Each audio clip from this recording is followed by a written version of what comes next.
बिस्मिल्लाहिर्रहमानिर्रहीम, अस्सलाम वालेकुम। मेरे अज़ीज़ तलबा तालिबात, उम्मीद है कि आप सब खैरियत से होंगे। मेरा नाम है दिल महबूब और नवीं जमात के एक और सबक में आप सबको खुशामदीद। आज हमने पढ़ना है कि अगलात की निशानदेही और उनकी दुरुस्ती।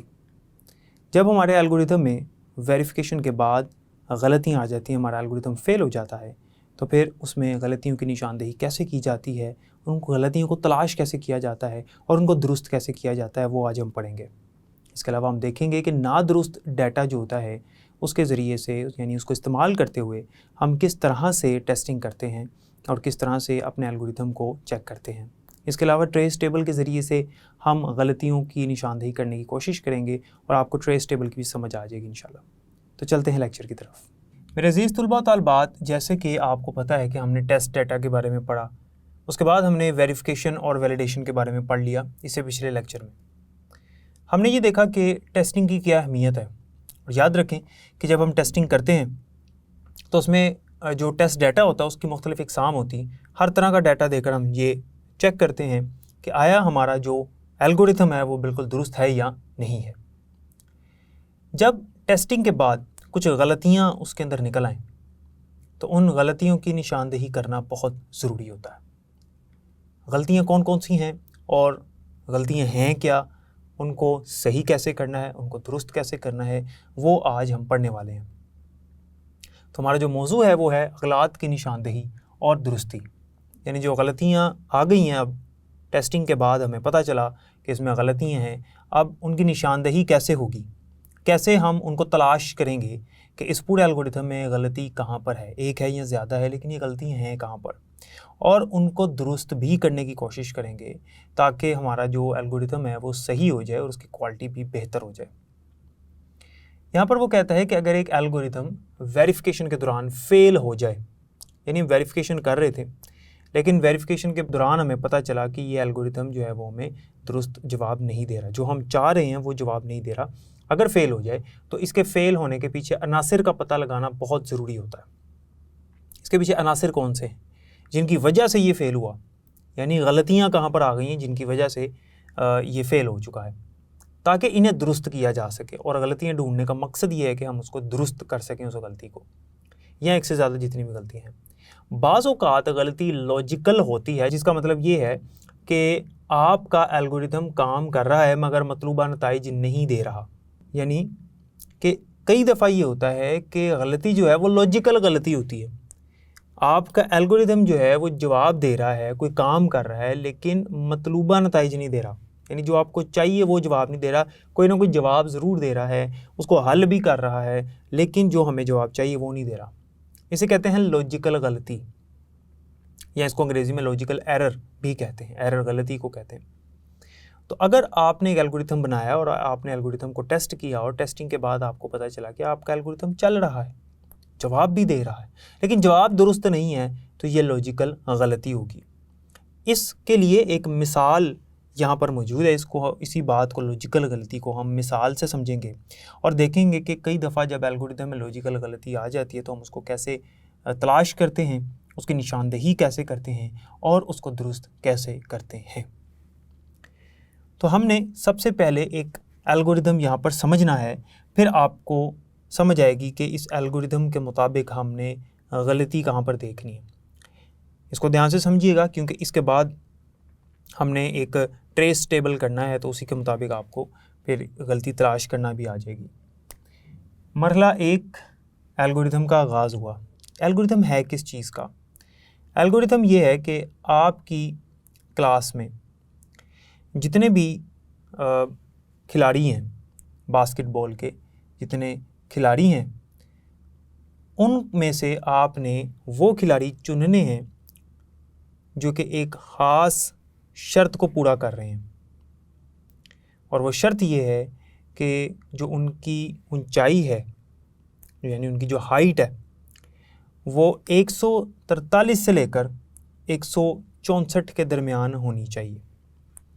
यानी उनकी जो ऊंचाई है वो 143 से 164 के दरमियान होनी चाहिए।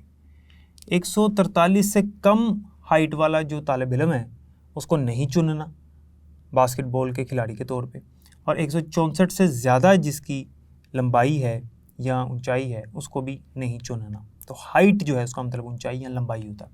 तो हमने उन जो तालिब इल्म है उनकी लंबाई को देखना है और उस लंबाई को देखते हुए हमने चुनना है कि कौन से जो तलबा हैं वो अहल हैं बास्केटबॉल के खिलाड़ी के लिए।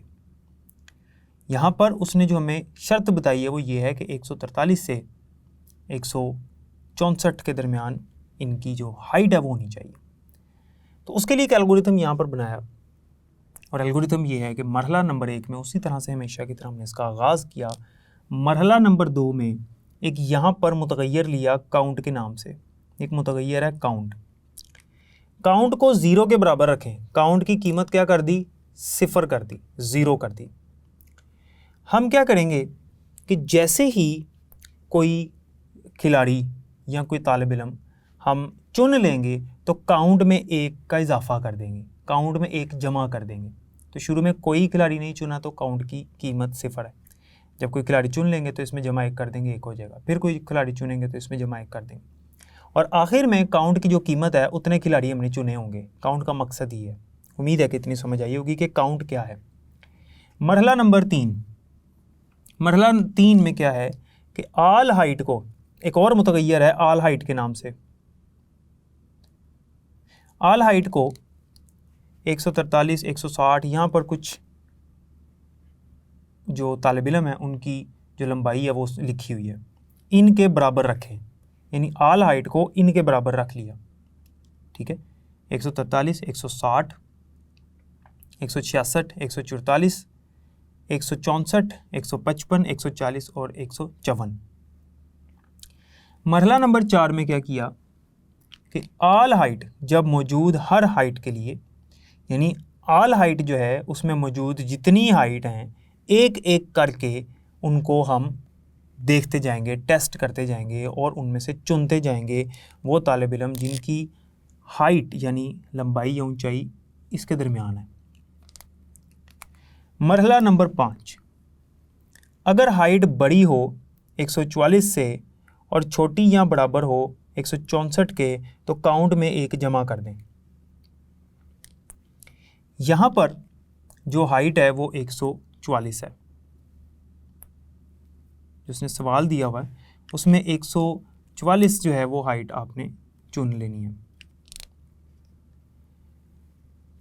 अगर हाइट बड़ी हो 144 से और छोटी या बराबर हो 164 के तो काउंट में 1 जमा कर दें। यानी अगर हमने चुन लिया कि इसकी जो हाइट है वो 144 से 164 के दरमियान है तो उसको हमने चुन लेना है।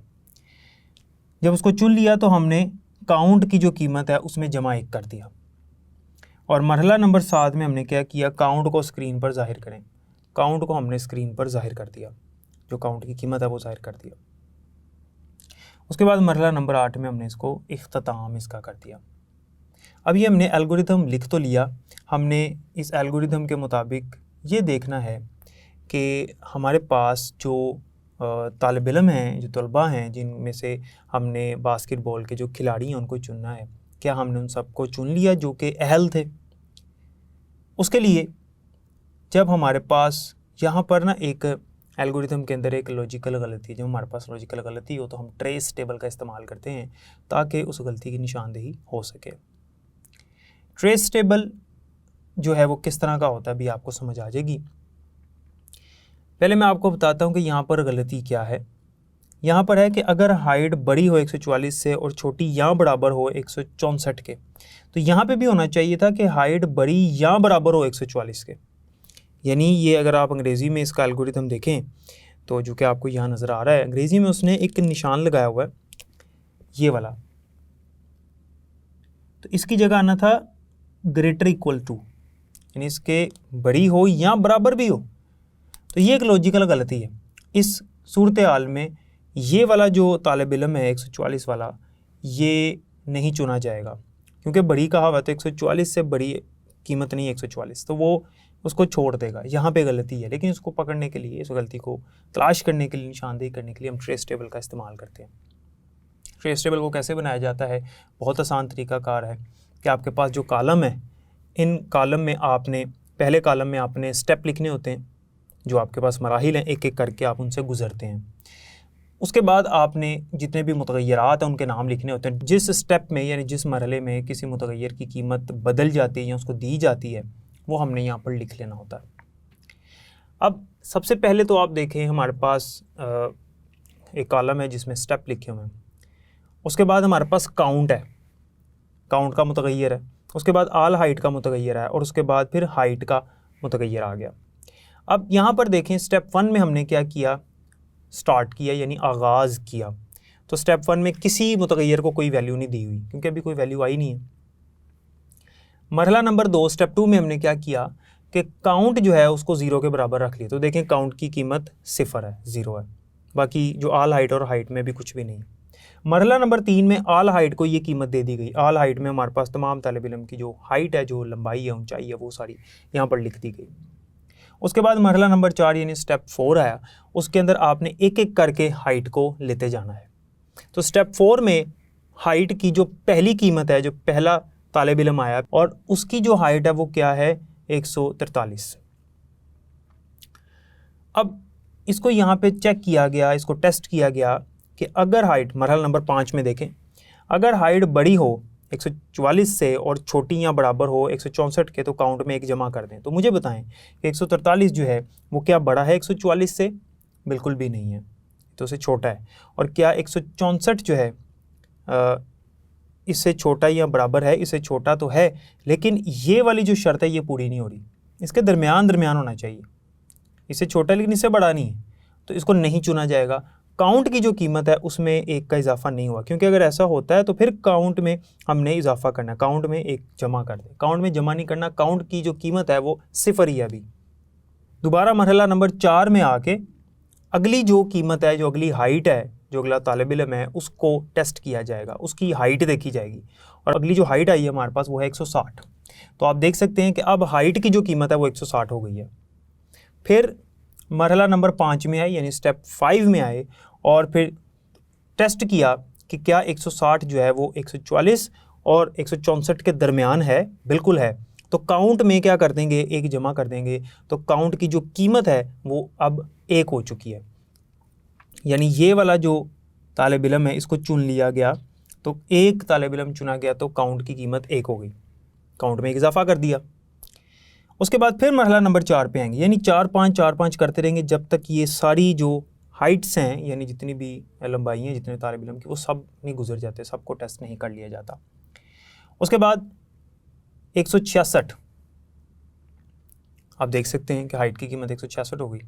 लेकिन जब मरहला नंबर 5 पे आया तो 166 जो है वो 164 से छोटा नहीं है, इससे तो बड़ा है लेकिन इससे छोटा या बराबर नहीं है, तो ये भी नहीं चुना। फिर 144 आया मरहला 4 यानी स्टेप 4 में, मरहला नंबर 4 में 144। तो 144 जो है वो 144 से बड़ा नहीं है, यहाँ पे लिखा हुआ है हाइट बड़ी हो, तो ये नहीं चुना गया, ये इसको नहीं चुना। इसी तरह से फिर स्टेप 4 आया, उसमें 164 जो है उसको चुन लिया गया क्योंकि इसके बराबर लिखा हुआ है, छोटी यहाँ बराबर हो तो 164 के, तो इसको भी चुन लिया गया, ये भी हो गया सिलेक्ट। अब जैसे ही 164 वाला जो तालिब इल्म है उसको चुन लिया गया तो ये जो शर्त है ये पूरी हो गई। जब ये शर्त पूरी हो गई तो काउंट में एक इजाफा कर दिया गया, तो काउंट की कीमत जो है वो अब 2 हो गई, एक यहाँ पर हुई थी, एक यहाँ पर हो गई। उसके बाद फिर स्टेप 4 आया और 155 जो है उसको टेस्ट किया गया, 155 भी जो है वो इस शर्त पे पूरा उतरा है, इसको भी चुन लिया गया। तो इसकी जो कीमत है काउंट की अब फिर हमारे पास बढ़ गई और काउंट की जो कीमत है वो 3 हो गई, एक यहाँ पर थी, 2 यहाँ पर और 3 यहाँ पर। फिर स्टेप 4 पे आया तो हाइट की जो कीमत है वो 140 हो गई, आप देख सकते हैं। तो 140 जो है वो इससे छोटा होता है, बड़ा नहीं होता, तो इसमें भी काउंट में इजाफा नहीं हुआ, आप देख सकते हैं काउंट की कीमत यहाँ पर 3 ही है अभी। उसके बाद 154 आया तो 154 पे आकर उसने फिर इसको जो है वो चुन लिया और काउंट की जो कीमत है वो बढ़ गई। तो 1, 2, 3 और ये 4, काउंट की कीमत 4 हो गई। अब यहाँ पर हमने देखा कि 144 वाला जो तालिब इल्म है इसको भी ये भी अहल है, लेकिन हमारे एल्गोरिथम के मुताबिक इसको नहीं चुना गया। तो 144 वाला जो तालिब इल्म है ये रिजेक्ट कर दिया गया, इसको नहीं चुना गया, खारिज हो गया ये। तो काउंट की जो कीमत है वो क्या होनी चाहिए थी, कितने तालिब इल्म को चुनना चाहिए था, 1, 2, इसको भी चुनना चाहिए था, 3, 4 और ये 5 को चुनना चाहिए था। लेकिन हुआ ये कि 4 कीमत हुई काउंट की, और आखिर में मरहला 7 में काउंट को स्क्रीन पर जब जाहिर किया तो उसकी कीमत थी 4। हालांकि होना चाहिए था कि 5 तालिब इल्म जो है वो सिलेक्ट होते। तो इसका मतलब ये है कि हमारा एल्गोरिथम में एक लॉजिकल गलती है कि हमें जवाब तो दे रहा है लेकिन जवाब गलत दे रहा है। काउंट की कीमत 5 होनी चाहिए थी, क्योंकि ये वाला जो तालिब इल्म है ये रह गया इस गलती की वजह से। ट्रेस टेबल बता रहा है कि किस स्टेप में किस मरहले पे गलती है। तो कौन से स्टेप पे गलती है हमारे पास, स्टेप 5 यानी मरहला 5 पे, क्योंकि मरहला 5 में वहाँ जाकर एक इजाफा होना चाहिए था लेकिन नहीं हुआ। तो यहाँ पे गलती क्या है कि यहाँ पर भी आना था कि अगर हाइट बड़ी या बराबर हो 144 से, बराबर यहाँ लिखा होता तो ये इसके बराबर है, इसने चुन लिया जाना था, इसने भी ओके हो जाना था, इसको भी उस खिलाड़ियों में शुमार कर लिया जाना था, लेकिन ऐसा नहीं हो सका। तो ये हमारे पास जो एल्गोरिथम था इसके अंदर एक लॉजिकल मिस्टेक थी, लॉजिकल एरर या लॉजिकल गलती थी। उसको हमने क्या किया, उसकी निशानदेही कर ली, उसको तलाश कर लिया ट्रेस टेबल की मदद से। अब हमें जब पता चल गया कि इस मरहले पे गलती है तो हम इस मरहले को दुरुस्त करेंगे, तो हमें पता चल जाएगा कि अब हमारा एल्गोरिथम सही हो गया। और याद रखिएगा, जब एल्गोरिथम को दुरुस्त कर लिया जाता है तो दोबारा उसको टेस्ट किया जाता है। हो सकता है कि दोबारा भी कोई गलती उसके अंदर निकल आए, तो उसको बार बार देखना पड़ता है जब तक बिल्कुल वो दुरुस्त ना हो जाए, ट्रेस टेबल के बाद बिल्कुल दुरुस्त आंसर ना दे, वेरिफिकेशन वैलिडेशन बिल्कुल सही ना हो जाए, तब तक हम उसको बार बार चेक करते रहते हैं और उसको टेस्ट करते रहते हैं। ये हो गया हमारा ट्रेस टेबल, और एल्गोरिथम के ज़रिए से हमने ट्रेस टेबल जो है वो भी समझ लिया। एल्गोरिथम में से गलतियाँ निकालने के लिए ट्रेस टेबल जो है वो हमने इस्तेमाल किया और हमने उसमें गलतियों की निशानदेही कर ली और उसकी दुरुस्तगी का भी अमल हमने समझ लिया। अब बात करते हैं ना दुरुस्त डाटा इस्तेमाल करते हुए टेस्टिंग। हमने पढ़ा था कि जो टेस्ट डाटा की इकसाम है उनमें एक उसकी किस्म होती है ना दुरुस्त डाटा। ना दुरुस्त डाटा से मुराद है कि ऐसा डाटा जो गलत है, दुरुस्त ही नहीं है। हम ऐसा डाटा उसको दे देते हैं जो कि नहीं देना चाहिए, इनपुट ही गलत है। ऐसा करें तो फिर क्या होता है, इसको समझिए और ऐसा हम क्यों करते हैं। इस किस्म की टेस्टिंग का मकसद ये होता है कि इस बात को यकीनी बनाया जा सके कि आपका एल्गोरिथम गलत इनपुट को भी मुस्बत अंदाज में हैंडल करते हुए सारिफ को पैगाम देता है कि इनपुट दुरुस्त नहीं। यानी आपने अपने एल्गोरिथम को ये टेस्ट करना है, इस मकसद के लिए टेस्ट करना है कि अगर सारिफ कोई ऐसी इनपुट दे देता है, अगर सारिफ कोई ऐसा डाटा इनपुट के तौर पर देता है जो कि गलत है, तो आपका जो एल्गोरिथम है वो उसको मुस्बत अंदाज में हैंडल करते हुए, यानी वो ऐसा ना हो कि वो आपका जो एल्गोरिथम है वही बंद हो जाए या कोई ऐसा जवाब दे दे कि वो उसको कहे कि जी ये अब मज़ीद नहीं चल सकता। इस तरह का कोई जो है ना वो मुस्बत जवाब के हट कर मुस्बत से ख़िलाफ़ कोई काम नहीं होना चाहिए। तो मुस्बत जवाब होना चाहिए, और जवाब क्या होना चाहिए कि वो उसको बता दे कि भाई आपने जो डाटा इनपुट किया है वो दुरुस्त नहीं है। सिर्फ इतना सा पैगाम उसको मिल जाए, मिसाल के तौर पे वो उसे मैसेज या पैगाम स्क्रीन पर दिखा दे, रॉन्ग डाटा या प्लीज़ एंटर वैलिड डाटा, इस तरह का कोई उसे पैगाम दिखा दे ताकि उसको पता चल जाए कि कहाँ पर गलती हुई है। तो मुस्बत अंदाज में उसको हैंडल किया जाए। और इसके अलावा ना दुरुस्त डाटा देने के बाद हम उसकी क्वालिटी को भी सही या बेहतर कर सकते हैं, क्योंकि अगर हम इसको ना दुरुस्त डाटा देते हैं तो वो कोई जवाब देना शुरू कर दिया उसने, इसका मतलब है कि उसकी क्वालिटी अच्छी नहीं है। तो एल्गोरिथम की क्वालिटी को भी बेहतर करने के लिए हम ना दुरुस्त डाटा का इस्तेमाल करते हैं। तो उम्मीद है कि यहाँ तक आपको समझ आ गई होगी। तो जैसा कि आपने देखा कि लॉजिकल गलती को तलाश करने के लिए हम ट्रेस टेबल का किस तरह से इस्तेमाल करते हैं, ट्रेस टेबल कैसे बनाया जाता है। इसके बाद हमने देखा ना दुरुस्त डाटा क्यों ज़रूरी है और ना दुरुस्त डाटा हम देकर टेस्टिंग क्यों करते हैं। उम्मीद है कि यहाँ तक आपको समझ आ गई होगी। बाकी इंशाल्लाह हम अगले लेक्चर में पढ़ेंगे। तब तक के लिए मुझे इजाज़त दें, अपना ख्याल रखिएगा। अल्लाह हाफ़िज़।